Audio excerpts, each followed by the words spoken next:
19. Algumas aplicações práticas dos princípios de 1789.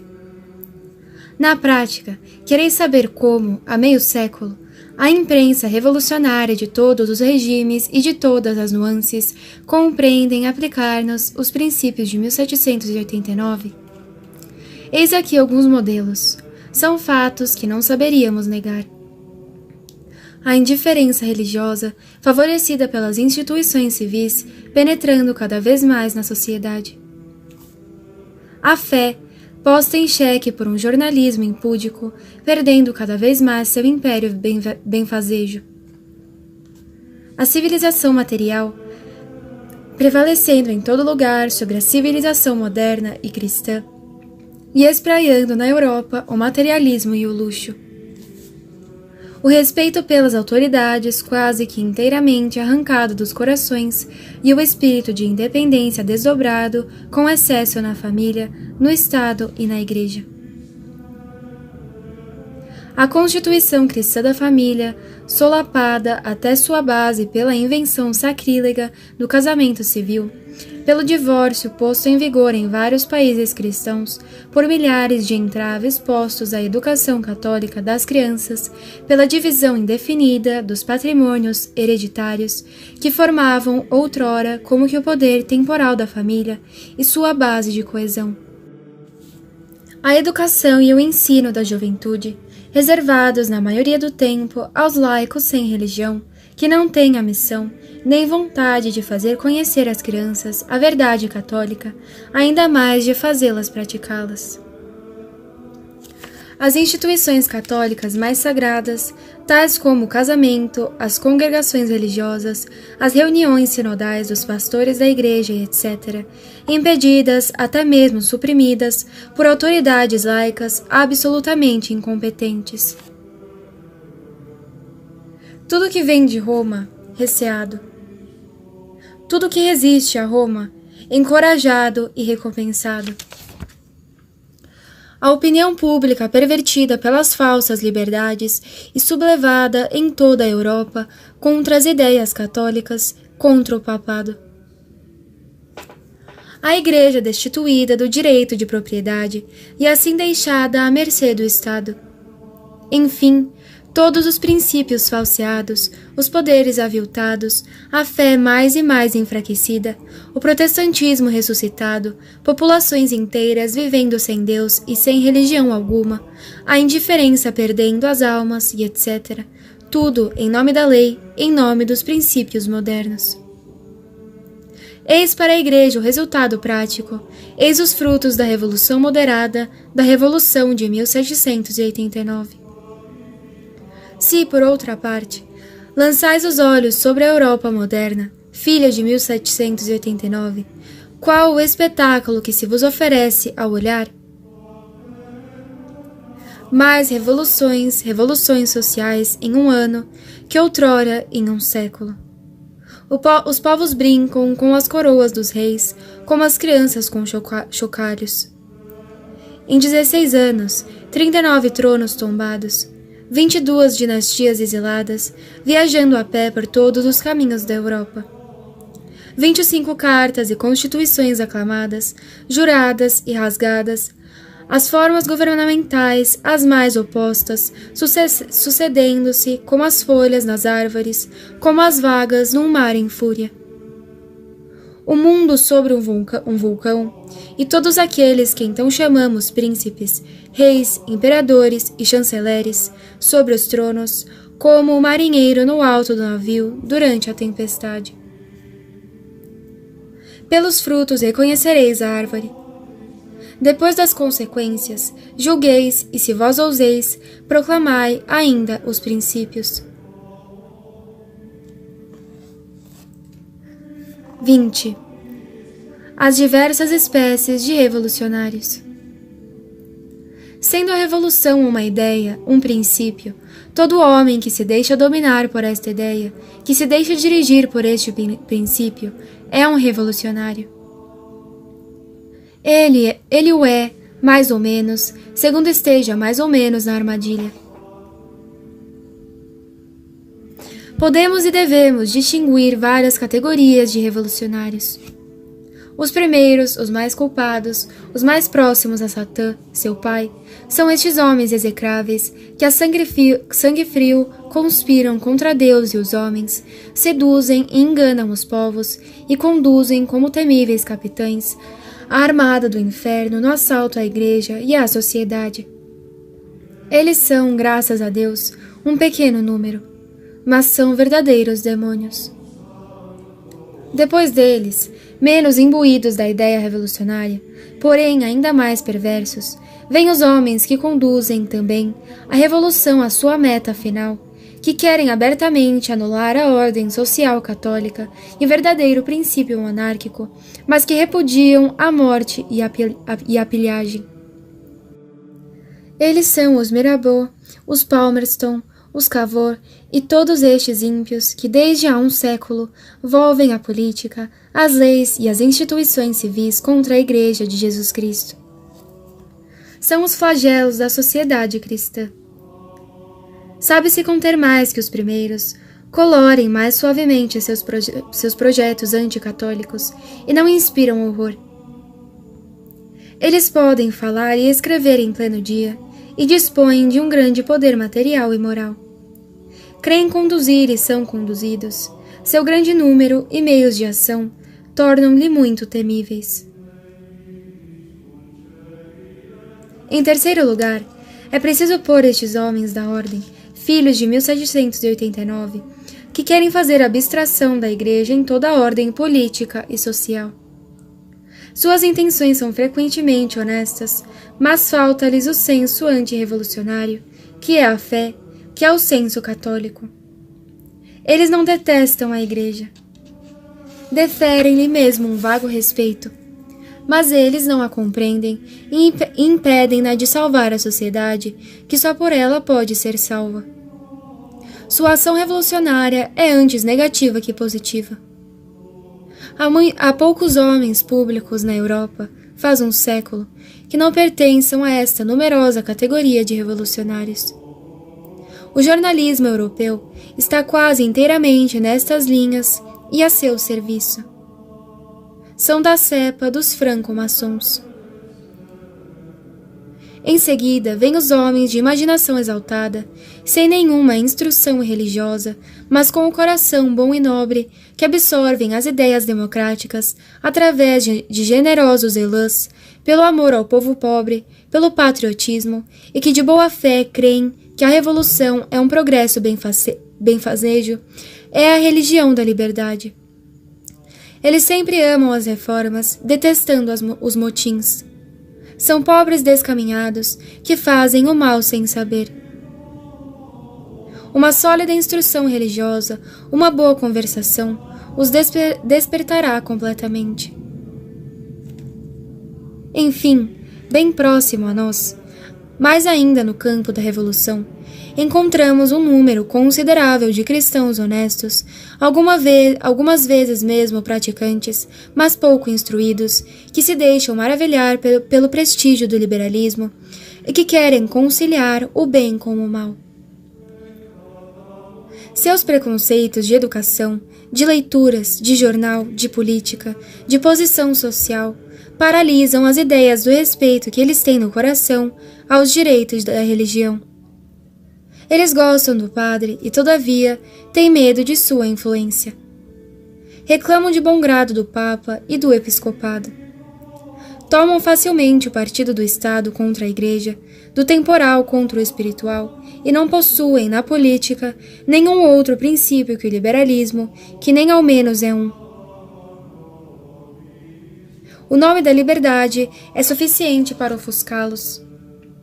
A secularização e a moderação parecem-lhes o único remédio para todos os males. Quer queiram, quer não, todos estes homens pertencem ao partido da revolução, ao partido da verdadeira desordem, da desorganização religiosa e política da sociedade. Os primeiros e os segundos são os condutores, os demais são os instrumentos quando não são os ingênuos. Todos estão contidos na grande rede onde fala mais alto a venda suprema.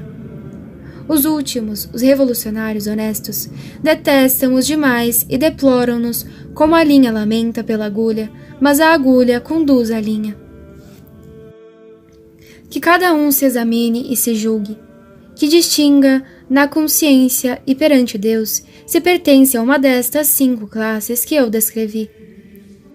A fortuna, a posição não tem relação com a coisa.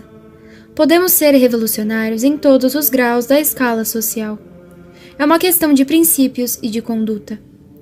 Qualquer violação através da intelecção ou em atos, pela conduta privada ou pública, por palavras, obras, exemplo, seja de qual maneira for, da ordem social católica estabelecida por Deus para a salvação do mundo, é revolucionária. Que seja grande ou pequeno, eclesiástico ou laico, pouco importa. Há revolucionários em todo lugar, nas oficinas, nos castelos e nas choupanas. Há revolucionários de hábito negro e gravata branca, assim como de paletó e blusa. Os católicos, os verdadeiros católicos, de coração e de espírito, somente eles são alhures do campo da revolução. Mas que eles evitem se deixar seduzir em meio ao contágio público. Só um homem no mundo está absolutamente protegido da sedução. É aquele para quem teria dito o Cristo: rezo para ti, a fim de que tua fé não esmoreça. Por sua vez, confirme teus irmãos. O Papa, o sucessor de Pedro, o chefe da Igreja, está protegido por Deus contra todos os erros e, por consequência, contra o erro revolucionário. Como Papa, como doutor católico, ele não pode ser seduzido. Apaguemo-nos indissoluvelmente ao ensinamento pontifício. Elevemos nossos olhares fiéis acima de todas as cabeças, acima de todas as coroas e mesmo acima de todas as mitras, para fixá-los sobre a tiara de São Pedro. Saber o que ensina o pontífice romano, o vicário de Deus, e pensar como ele, crer como ele, falar como ele, este é o único, mais infalível meio de escapar da revolução. Que ilusões a este respeito entre aqueles que o mundo chama gentes honestas. E quantos lobos creem-se cordeiros. 21. Como a sociedade torna-se revolucionária. Uma sociedade torna-se revolucionária ao não reprimir as revoltas, as paixões malsãs que minam em seu seio os grandes princípios religiosos e políticos, os quais são, nós dizemo-lo acima, a base de toda a ordem social. Não falo aqui das sociedades, mas ocupo-me apenas do indivíduo. Ora, no indivíduo, aquelas começam frequentemente muito cedo. Veja estas crianças que mordem e batem em sua mãe. É um revolucionário que surge. Aos 5 anos, faz algazarra em casa e impõe seus 1000 caprichos ao pai e à mãe. É um revolucionário em embrião. Escolar, caçoa de seus mestres, rasga seus livros, pratica todas as artimanhas. Revolucionário estagiário. Aprendiz, entrega-se ao vício, insulta os padres que o preparam para a primeira comunhão, os bons irmãos aos quais devem sua educação gratuita. Revolucionário que adquire seus títulos. Trabalhador, insurge-se contra seu patrão, lê e comenta as folhas demagógicas, queixa-se do governo, ingressa nas sociedades secretas, guarda a segunda-feira, não o domingo, e se preciso for, monta barricadas. Revolucionário emancipado. E eis o revolucionário em mangas de camisa. O revolucionário de paletó e de traje negro é, no colégio, um aluno indisciplinado. Avançado em anos, sua moral está corrompida. Ele organiza revoltas, faz-se caçar. De liceu em liceu, chega à adolescência, já o quebrado, sem fé, ambicioso e determinado. Ele é democrata sem saber o que seja. E se sabe escrever qualquer garatuja num papel, escreve artigo de jornais. Revolucionário emérito. Ele produz peças ou brochuras. Se sua prosa sobrevive, se possui notoriedade, de duas, uma. Ou bem, ele agarra uma sinecura, um emprego lucrativo, e eis aí o homem ordeiro. Ou bem, ele não consegue nada, e então conspira, decidido, se o golpe suceder ou se ele nunca chegar ao poder, a fazer mão leve sobre o dinheiro público e a combater o fanatismo e a superstição. Grande homem revolucionário, pai da liberdade. Para resumir, um indivíduo torna-se revolucionário habituando-se a rejeitar a autoridade paterna, a religiosa e a política. O gosto pela revolta desenvolve-se ano após ano e, sob a inspiração do demônio, ele se torna um verdadeiro acelerado. 22. Como a sociedade cessa de ser revolucionária. Para as sociedades, convertendo-se católicas, completamente católicas. Para o indivíduo, pondo-se a confessar, não há outro meio. A revolução é a revolta, é o orgulho, é o pecado. A confissão e com ela a doce e santa comunhão é a humilde submissão do homem ao seu Criador, é o amor, é a pureza, é a ordem. Conheci um destes bem-aventurados conversos do lado revolucionário. Ele libertara-se de todos os excessos da revolta do espírito e do coração. Rejeitava a igreja como uma velharia malsã, a autoridade como um jugo aviltante. Representante do povo, tribuno à la Montagne, sonhara com não sei qual regeneração social. Essencialmente um homem honesto e sincero em seus desvários, logo viu abrir-se diante dele abismos que não havia suposto. Viu de perto os revolucionários e suas obras. Partidário dos famosos princípios de 1789, deles viu surgir fatalmente as consequências de 1793. Tomou a revolução a partir dos fatos, e rejeitado no bem pelos excessos do mal, estendeu seus braços desesperados a esta igreja que ele desconhecia. Arrependeu-se, perscrutou-se, creu e depôs aos pés do padre, com o fardo de seus pecados, os horrores acarretados pela Revolução. Isso ocorreu há 10 anos, desde então ele encontrou a paz e a felicidade. Fez para si um bem imenso, devotando-se ao serviço de Jesus Cristo com um santo ardor. Nas frentes pouco cristãs de nossos jovens democratas, quantos corações nobres, confundidos por utopias revolucionárias, buscam, sem poder achá-las, esta paz e esta alegria. As aspirações de sua alma não serão saciadas, senão quando se submetam ao jugo benfazejo do Salvador e quando, transformando-se em verdadeiros católicos, experimentarão o poder divino da palavra evangélica. Vinde a mim, vós que sofreis e trabalhais, e eu vos consolarei. Tomai meu jugo sobre vós, e aprendei de mim, que sou doce e humilde de coração. E vós encontrareis o repouso para vossas almas. E o que é verdade para o indivíduo, é-o para a sociedade. O filho pródigo, o mundo moderno, o miserável distante da casa paterna, da Santa Igreja, não encontrará repouso, senão aos pés do Cristo e de seu vicário.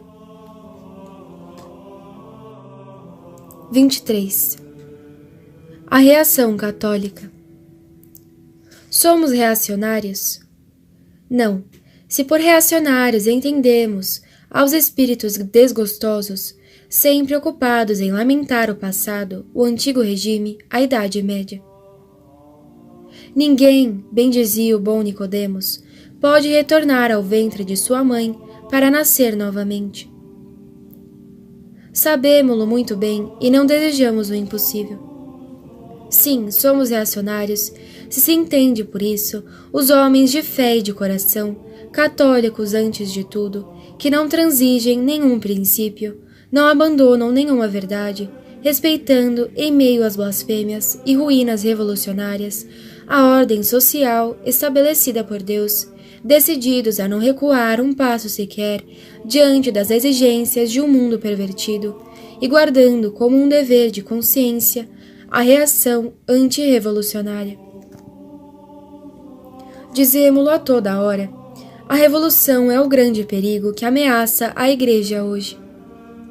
Seja o que digam os mistificadores, este perigo está às nossas portas, no ar que respiramos, em nossas ideias íntimas.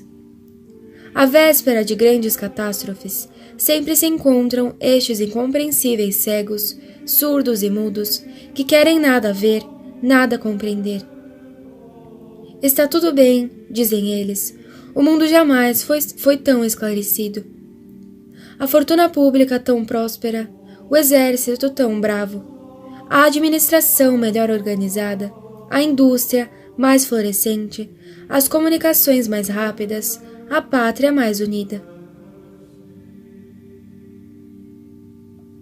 Eles não enxergam, não querem ver que esta ordem material acoberta uma profunda desordem moral e que a mina prestes a desabar é a base do edifício. Mistificados e mistificadores, eles abandonam a defesa, deixam-na aos demais e oferecem à revolução à Igreja desarmada. Todavia, é mais claro que o dia. A revolução é o anticristianismo que chama a si todas as forças inimigas da Igreja. Incredulidade, protestantismo, cesarismo, galicanismo, racionalismo, naturalismo, falsa política, falsa ciência, falsa educação. Tudo isto é meu, tudo é obra minha. Brada a revolução. Marchemos todos contra o inimigo comum. Não mais o Papa nem a Igreja. Enfraquecimento do jugo católico, emancipação da humanidade. Eis o terrível adversário contra o qual cada cristão é obrigado a reagir, como nós já dissemos, com toda a energia que dá o amor de Deus, unido ao verdadeiro patriotismo. Eis o inimigo comum. Ele vai vencer ou perder. Como venceremos? Primeiramente, repito, não se acovardando. Um cristão, um católico, um homem honesto, não deve temer senão a Deus. Ora, Deus está conosco e estamos certos de vencer cedo ou tarde. Talvez será necessário o sangue como nos primeiros séculos, o sangue e as humilhações e sacrifícios de todo o gênero. Seja, mas nós terminaremos por vencer. Tenham confiança, eu venci o mundo.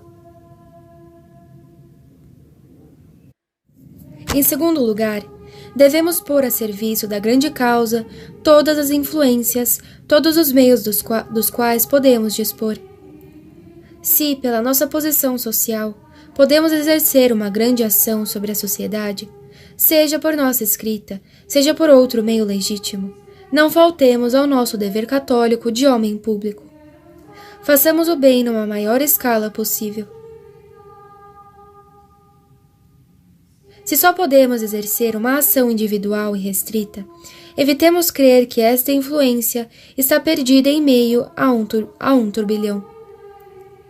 O oceano é formado de gotas reunidas e é convertendo os indivíduos que a Igreja teve êxito, após 3 séculos de uma indubitável paciência, em converter, em transformar o mundo. Façamos o mesmo. Frente à revolução, universal como o paganismo doutrora, procuremos, mesmo individualmente, o reino de Deus e sua justiça, e todo o resto nos será dado abundantemente. Jovens, homens feitos, idosos, crianças, mulheres, meninas, ricos, pobres, padres, laicos, quem quer que sejamos, trabalhemos com confiança e façamos a obra de Deus. Se o mundo se enche de santos, se a maioria dos membros que compõem a sociedade torna-se profundamente católica, a opinião pública reformará por si, e sem abalos, esta sociedade que perde-se e a revolução desaparecerá.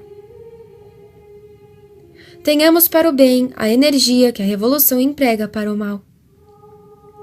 Nós queremos-lo dizer a toda hora aos filhos das trevas. O trabalho que nós temos empreendido não é obra de um dia, nem de um mês, nem de um ano. Ele pode durar muitos anos, um século talvez. Mas em nossas posições, o soldado morre e o combate continua. Não nos acovardemos nem por um choque, nem por um revés. É de derrota em derrota que alcançaremos a vitória. Filhos da luz, tomai esta regra para vós e aplicai-a com o zelo do amor. A igreja é pobre, vós sois ricos. Dai a vosso ouro. Vós sois pobres, parti com ela vosso pão. A igreja é atacada com armas em punho, um sangue generoso corre pelas vossas veias. Oferecei vosso sangue. A igreja é indignamente caluniada. Vós possuís uma voz, falai. Uma pena, escrevei para sua defesa. A igreja está abandonada, traída por aqueles que se dizem seus filhos. Sua confiança está em Deus somente. Implorai por vossas preces o auxílio do alto. Que nossa divisa por todos seja a bela palavra de Tertuliano. Hoje todo católico deve ser soldado. In ris omnis homo miles. Antes de tudo, é preciso, no século em que vivemos, se moldar com cuidado o espírito e a inteligência. É necessário apoiar sua vida sobre os princípios puramente católicos, a fim de não serem levados, como tantos outros, por todo o alento de doutrina. Quase todos os jovens que se assentam nas ideias liberais e revolucionárias carecem de princípios refletidos e sérios, cuja fé seja o inamovível ponto de partida. Uma terrível responsabilidade pesa desta feita nos homens encarregados de instruir a juventude. Há muito tempo, a educação e o ensino são o berçário secreto da revolução. Prestemos atenção às nossas leituras. Há poucos livros bons, livros verdadeiramente puros em matéria de princípio, sobretudo de princípios políticos e sociais. Quase todos desconhecem totalmente a missão social da Igreja, ou repudiam-na, ou não se dignam a comentá-la.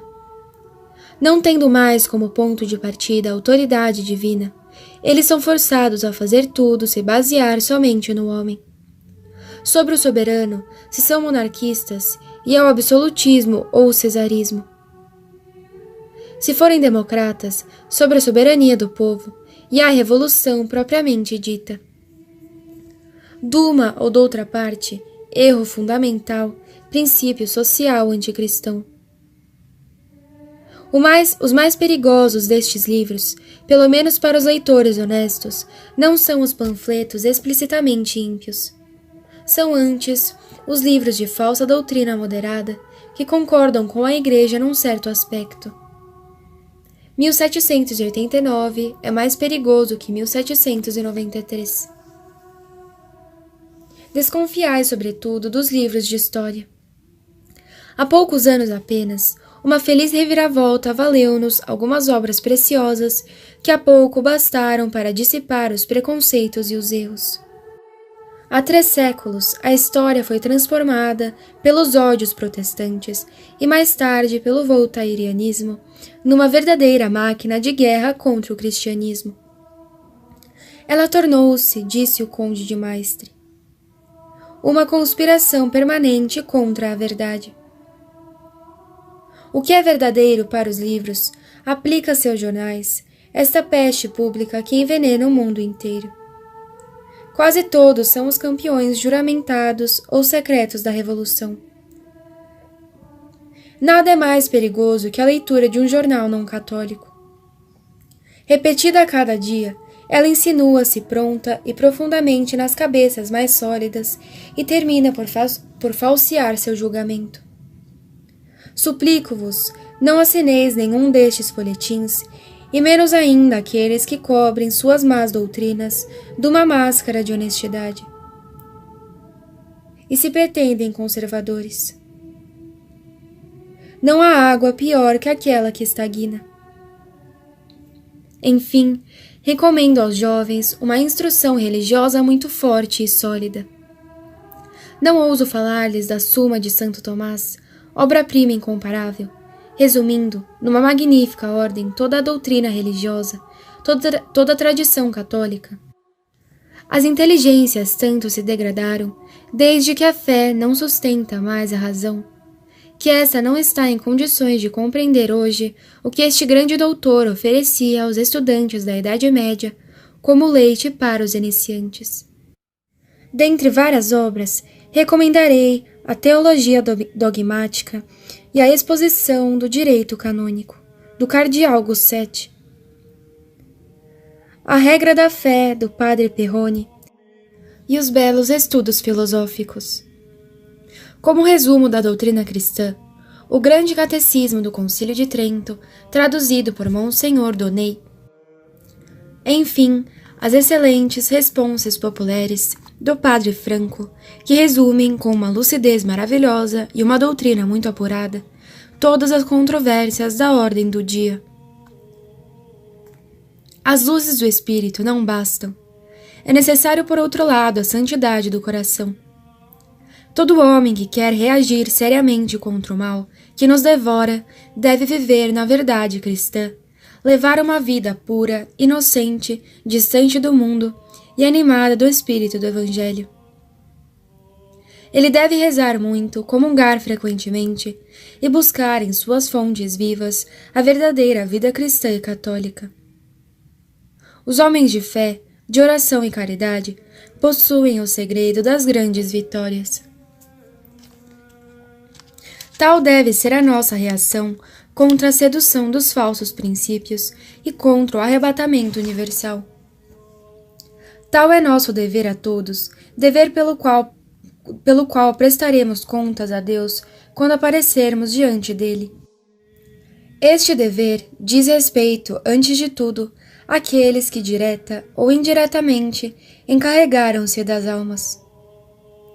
Os pastores da Igreja, os bispos e os padres, os doutores do povo cristão, incumbidos por Deus do cuidado de instruir os homens de todos os seus deveres e de proteger-lhes contra as ciladas da mentira. Os chefes de Estado que devem, como já vimos, velar pela salvação dos povos, facilitando à Igreja sua missão redentora. Os pais e as mães, cujo ministério consiste, antes de tudo, em fazer de seus filhos cristãos sólidos e homens devotados. Que Deus bendiga nossos esforços, e que o mundo, uma vez mais, seja salvo pelos cristãos. 24. É preciso lutar contra o impossível? A questão é saber se é impossível. A palavra impossível não é francesa. Disse, isso é verdade? Ignoro. O que quero dizer é que ela não é cristã. O que é impossível para os homens é possível para Deus. Sendo o mundo pagão o que era, não seria impossível e muito improvável que 12 judeus pescadores convertessem-se à loucura da cruz. Não seria impossível que São Pedro sucedesse Nero no Vaticano. A história da Igreja é a história das impossibilidades vencidas. É a realização permanente do oráculo do Salvador. Para vós nada será impossível. É menos difícil, se não exagero, purificar o mundo atual do que era aos nossos pais purificar o mundo pagão. Empreguemos os mesmos meios, as mesmas armas, a fé triunfará agora e sempre. Seja, dirão talvez alguns cristãos tíbios, mas as ideias modernas e democráticas estão espraiadas e enraizadas em todo lugar, A impossibilidade da Igreja exercer seus direitos nas sociedades parecendo ser um fato consumado, e o devir parecendo favorecer, cada vez mais, este deplorável estado de coisas, não seria mais razoável, mesmo mais útil à boa causa, aceitar o fato, fazer concessões do direito e compactuar sem temor com os princípios modernos? Agir diferentemente não é arriscar a tudo comprometer? Não é expor a religião às recriminações públicas? Evitar de acreditá-lo. Numa época de transição como a nossa, os homens precisam da verdade, de toda a verdade. As verdades são enfraquecidas e abandonadas pelas paixões humanas. Dimitute sunt veritates a filis hominum. Depositária de todos estes princípios sagrados da vida religiosa, social, política e doméstica, devemos pregá-las ao mundo, que morre ávido por conhecê-las. Não mais prudência humana. Ela perderá tudo. Prudentia carnis mort est. Sejamos prudentes, sim, mas prudentes em Cristo. Passaremos, como sempre, por insensatos e seremos muito sábios. Insistamos como a fé nos ordena, insistamos no tempo e a contratempo. Reprimamos, supliquemos, apontemos o mal com toda a perseverança e doutrina. Estas são as próprias palavras de São Paulo, que nos justifica diante de Deus e diante de Jesus Cristo, juiz dos vivos e dos mortos.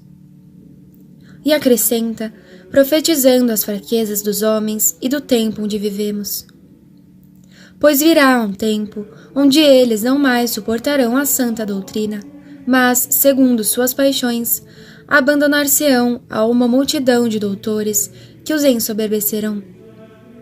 E, desviando-se da verdade, alimentar-se-ão de fábulas. Para vós, valeis e não temais a pena. Nada tão claro quanto esta linha de conduta. Tenhamos coragem de adotá-la.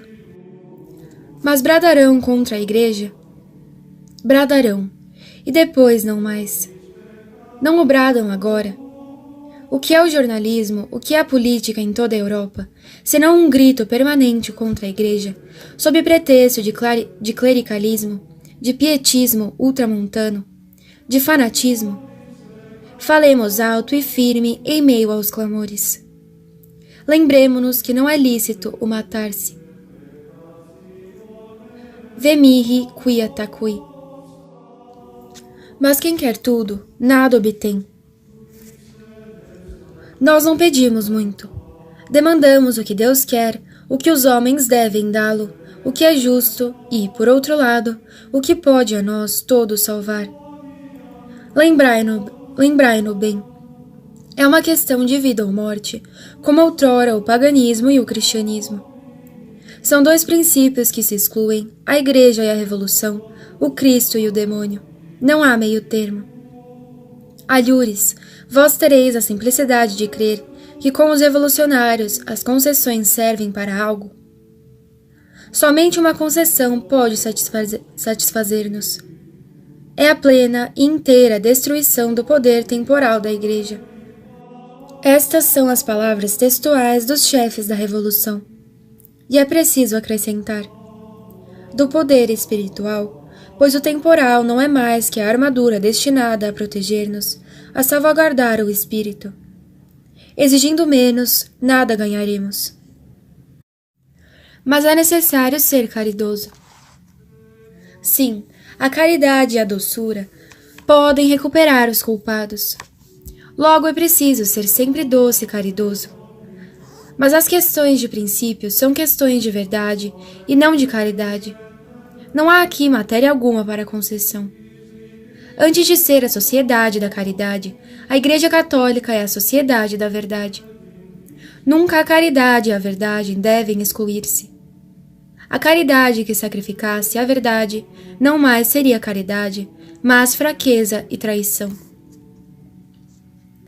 Mas é preciso prudência na exposição da mesma verdade, Não se deve jogar pérolas aos porcos. Sem dúvida alguma. Mas não se pode trair jamais a verdade, nem a Igreja nem o Cristo, sob pretexto de ganhar mais facilmente as simpatias dos homens. A Igreja nunca teve tal conduta. Jamais os apóstolos, os papas e os santos tiveram que recorrer a esta falsa prudência. Os cristãos que quisessem fazer diferente seriam evidentemente falsos cristãos. Se eles não fossem justificados pela lhaneza de intenções, certamente seriam culpados diante de Deus. Mas nem toda a verdade é boa para dizer. Eu o sei, mas não é verdadeiro senão para as verdades que ferem inutilmente e não aquelas que podem curar e salvar. Ora, as verdades da ordem católica antirrevolucionária podem salvar o mundo do estado em que ele está. Proclamemo-las e, por uma caridosa perseverança, salvemos nossos irmãos apesar deles. É muito, creiam-me, quando possuímos a verdade em si, atacar o preconceito, mesmo o preconceito universal, mesmo o preconceito que se diz inatacável. Atacá-lo é já diminuir seu prestígio, e é muito, pois sob o prestígio nada há. E porque, como diz o padre Lacordaire, numa de suas magníficas conferências, é melhor tentar alguma coisa do que não tentar nada. Nada ainda está perdido. As circunstâncias são graves, todo o mundo reconhece. A Igreja Católica perde cada vez mais sua influência, para não dizer sua existência social. Há em todo lugar católicos e bons católicos, mas não há mais potentados católicos, estados constituídos segundo a ordem de vida. A vaga revolucionária assoma dia a dia, como as vagas do primeiro dilúvio. Mas, enfim, os elementos de salvação estão sempre aqui. Repito-lo com certeza, o estado atual do mundo é um estado transitório. De duas, uma. Ou bem a Igreja, num tempo determinado, triunfará da revolução, como ela triunfou de outros tantos inimigos. E então os carentes de transição, que hoje querem fazer-nos aceitá-la como princípio, desaparecerão por conta própria, deixando o campo livre para os princípios eternamente verdadeiros do cristianismo. Ou bem a revolução os controlará em alguma hora, e então a quem teria servido as concessões que agora nos aconselham?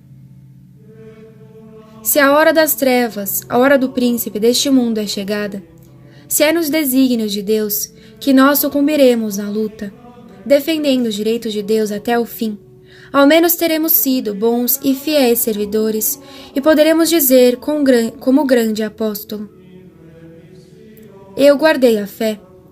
Nada mais me resta que receber a coroa da justiça, que me dará nosso Senhor, o justo juiz. A revolução pode triunfar sobre a Igreja. A obra de Deus pode morrer. A obra de Deus não morrerá jamais.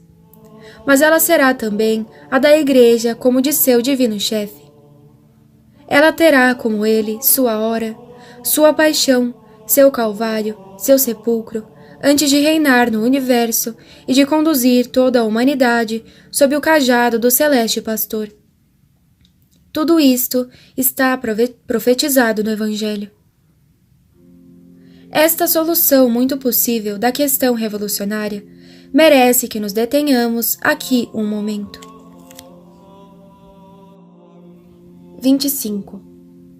Uma temível e possível solução da questão revolucionária.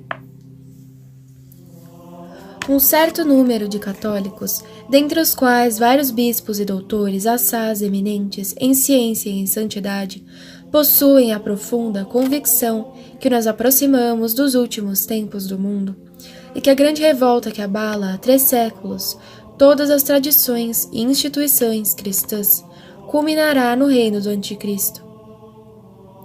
É de fé revelada que o último advento de nosso Senhor Jesus Cristo será precedido de uma espantosa desordem moral e da luta mais terrível de Satã contra o Cristo e a sua Igreja. Porque então a tribulação será tão grande como nunca foi vista, desde o começo do mundo até o presente, nem jamais será. Mateus 24, 21. Assim como todo o cristianismo resume-se na pessoa de seu chefe divino, nosso Salvador, do mesmo modo o anticristianismo, com suas revoltas, seus sacrilégios de todo gênero, resumir-se-á, nestes tempos, na pessoa de um homem repleto da inspiração e do ódio de Satã. Este homem será o anticristo. Será um tipo de encarnação de Satã e o supremo esforço da revolta do demônio contra Deus. A Escritura fala-nos claramente, em várias ocasiões, de seu advento no mundo, dentre outras, no 24º capítulo de São Mateus, no 13º de São Marcos, no 21º de São Lucas e nas várias epístolas dos santos apóstolos. Quanto a São João, foi ele escolhido pela divina providência para desvelar-nos na sua magnífica profecia de seu Apocalipse as dores que precederão e acompanharão o reino maldito do Anticristo, seguido de sua queda e logo o reino glorioso do Cristo e da Igreja. O Anticristo sintetizará, dizíamos, num grau supremo, todos os caracteres de todas as revoltas anticristãs. Ele será César universal e executor como Nero, como os demais imperadores pagãos. Heresiarca como Ário, Nestório, Mani, Pelágio, Lutero e Calvino. Devastará e matará como Maomé e os outros bárbaros. Sublevar-se-á contra o papado, como os Césares da Idade Média, como o cismático Fócio.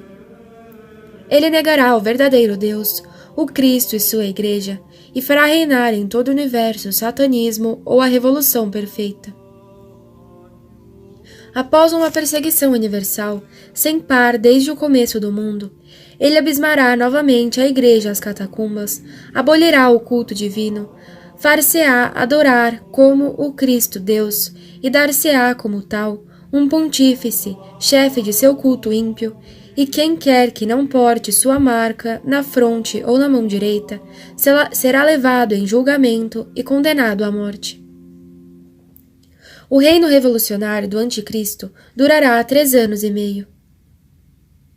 Nossos livros santos contêm o horripilante e profético axioma, alertando-nos que a libertação virá de repente, com o glorioso advento do Senhor, no momento onde tudo parecerá perdido.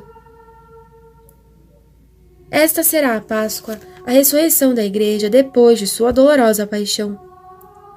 Então o poder de Satã será destruído. Então, e somente então, a revolução estará vencida. Graves indícios fazem crer que o reino do Anticristo não está tão distante quanto se pensa. A revolução preparou-lhe o caminho, destruindo a fé, seduzindo as massas, enfraquecendo os caracteres, trabalhando sem tréguas pela abolição social da Igreja. Entre as razões que fazem crer na proximidade da tentação suprema, eu indico as seguintes à séria meditação dos homens de fé. Seu valor é incontestável e, de minha parte, acho-as mais que prováveis. Primeiro, após ter anunciado os sinais alvissareiros do derradeiro combate, que ele chama o começo das dores, Nosso Senhor, no 24º capítulo do Evangelho de São Mateus, diz formalmente que a consumação virá quando o Evangelho terá sido pregado a todas as nações. Ora, é notório que não resta quase povo algum sobre a terra a quem o Evangelho não foi pregado. Há 30 anos, sobretudo, a propagação da fé tomou uma extensão prodigiosa. Toda a Oceania está evangelizada. Nossos missionários penetraram até o centro da Ásia Maior, até no Tíbet. A evangelização da África, mesmo na África Central, está gloriosamente iniciada.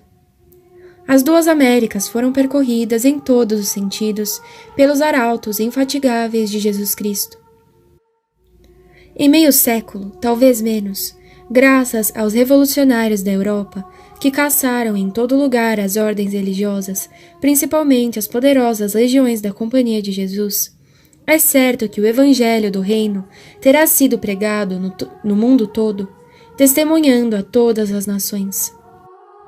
Et tunc veniet consumatio. E então virá o fim. Pergunto-lo como escapar a este fato e a sua consequência evidente. Segundo, é anunciado noutro trecho por Nosso Senhor que, próximo aos últimos tempos, a fé será quase extinta sobre a terra. Quando o Filho do Homem retornar, pensais que ele encontrará a fé sobre a terra? Ora, não é igualmente evidente que, malgrado a ressurreição religiosa bastante real de um certo número de almas de elite, as massas já não perderam a fé ou estão a caminho de perdê-la? Isso é verdadeiro para a França, tal como a ser para a Itália, para a Espanha e etc. O mundo católico está em vias de perder a fé, já arruinada em 3/4 da Europa pelo protestantismo e em todo o universo, combatida, ameaçada pelo furor deste mesmo protestantismo, somado a outras falsas religiões. Como destacamos acima, a influência deletéria da imprensa cotidiana será ela mesma suficiente para, num breve intervalo, arrancar do coração dos povos uma fé já profundamente abalada. Em todos os séculos cristãos, houve incrédulos, mas jamais a incredulidade penetrou nas massas e nas leis como ela o fez há meio século. Quando se recorda a palavra de Nosso Senhor, não há aqui o que refletir? Terceiro, o apóstolo São Paulo, na sua sagrada epístola aos Tessalonicenses, destaca detalhadamente os últimos tempos e o anticristo. Ele dá-nos outro sinal pelo qual podemos reconhecer que o perigo aproxima-se. Não temam, dizia ele aos antigos fiéis, como se o dia do Senhor estivesse próximo. É necessário antes que tenha lugar a apostasia. Os principais intérpretes da Escritura, como a exposição de Santo Tomás, entendem unanimemente por esta dissécio a renúncia geral dos reinos à fé católica e à Igreja, a apostasia universal das sociedades, das nações, apostasia genitum. E essa é então uma das características distintivas de nossa época, ao mesmo tempo que a essência mesma da Revolução. A separação da Igreja e do Estado, a apostasia das sociedades enquanto sociedades, a desorganização social do mundo católico, o ateísmo político e legal. Esta apostasia das sociedades está consumada ou pouco lhe falta. Qual é hoje o Estado que reconhece oficialmente e como uma instituição divina todos os direitos da Igreja e que se submete, antes de toda outra lei, à lei de Jesus Cristo, promulgada, explicada e aplicada soberanamente pelo Papa, chefe da Igreja? Não há sequer um.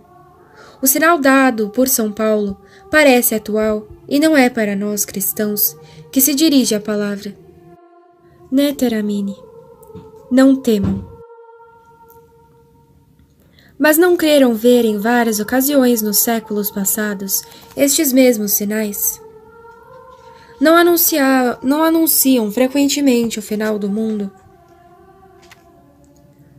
Falaram isso em 3 épocas distintas, e não sem motivo. Primeiramente, sob Nero, a época da primeira perseguição geral à Igreja, da destruição de Jerusalém. Depois da época da queda do Império Romano, da invasão dos bárbaros e da aparição de Maomé. E enfim, no século XV, próxima à pretensa renascença e à revolta de Lutero e Calvino. Não falo do famoso pânico do ano 1000, que não teve nenhum caráter oficial e eclesiástico, que não repousou no ensinamento de nenhum doutor da Igreja e que não fora mais que uma impressão popular. As 3 épocas que venho a dizer foram as diferentes camadas de uma só e mesma tábua.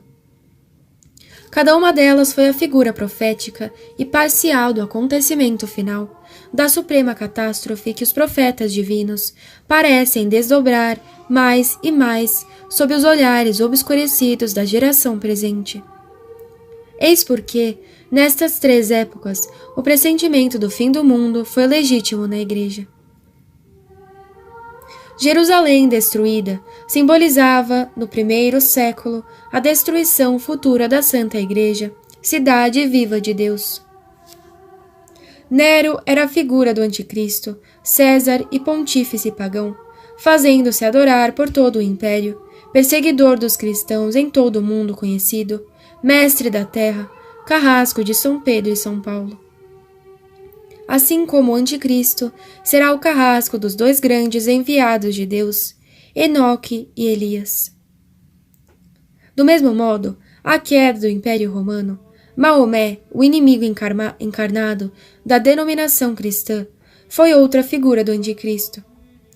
Assim como os bárbaros que foram instrumento de Deus para punir e destruir o império dos Césares, a Babilônia pagã, ébria do sangue dos mártires. Enfim, no 15º século, São Vicente Ferrer teve razão de gritar ao mundo católico: acordai e fazei penitência, a tentação aproxima-se. Logo, pouco tempo depois, a renascença do paganismo e a fatal aparição dos 2 grandes rebeldes, Lutero e Calvino, iniciaram essa destruição universal que se chama Revolução, preparando de antemão seu advento e seu triunfo. Este desastroso triunfo, formulado em 1789, plenamente realizado, porém efêmero, em 93, organizado depois por Napoleão e tomando a cada dia posse das inteligências, das instituições, das leis, dos costumes e das sociedades.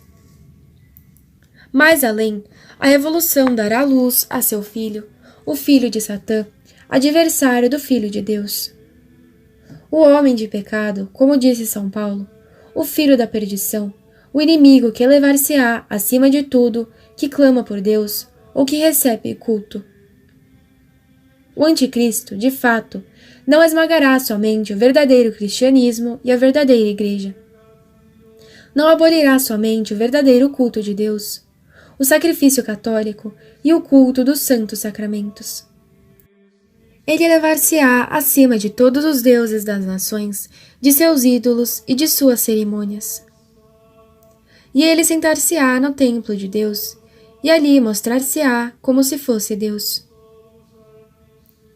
O mistério da iniquidade será consumado em toda a extensão, como o foi principalmente quando Cristo, nosso chefe, expirou na cruz, e Satã se cria mestre. Seu culto público se estenderá por todo o universo, em meio aos sortilégios e falsos milagres de que fala o Evangelho. Ele necessitará de seus prodígios mistificadores, sejam bem poderosos, pois nosso Senhor, para nos premunir, declara que ele poderá seduzir, se isto fosse possível, até mesmo os escolhidos. Roma, acuada na incredulidade, malgrado o papado que ele perseguirá como outrora, será, segundo todas as probabilidades e segundo o testemunho dos antigos padres, a capital do Anticristo e de seu império, a Babilônia universal e maldita, mais completamente que no Nero e seus Césares pagãos. Suarez, Belarmino, Cornélio a Lápide atestam que tal é a tradição comum dos santos padres e que essa tradição é de origem apostólica. Uma das razões mais sérias que levam a crer que nos aproximamos definitivamente destes tempos nefastos é que ninguém mais crê nisso. As 3 épocas e supracitadas cria-se, e particularmente, cria-se no fim do mundo. era uma época garantida de que ele ainda estava distante. Hoje não o creem mais. Deveria-se acrescentar outras sérias considerações, expor outros textos das Santas Escrituras, fazer surgir as impressionantes analogias entre os 6 dias da criação do mundo material e as 6 eras tradicionais que deve durar a Igreja, a qual é a criação espiritual e a obra divina por excelência. Cada uma destas eras possui 1000 anos, segundo todas as tradições hebraicas e cristãs. E daqui a 100 anos chegaremos ao fim da 6ª era, do 6º dia da Igreja. Estas considerações nos levariam para muito além, e eu já disse, se não me engano, para expor a um espírito cristão, e não prevenido que a situação presente deve ser levado a sério, e que a Igreja, ao que parece, logo terá que se defender contra o perigo supremo. O que quer que seja, a Igreja atravessa uma grande crise. Seja ou não a última, é absolutamente necessário preparar-nos para combater e sofrer. É preciso afastar de nossos corações os bens perecíveis que a revolução pode arrebatar-nos, usando este mundo ou não, tendendo à pátria celeste e na terra vivendo somente para a eternidade.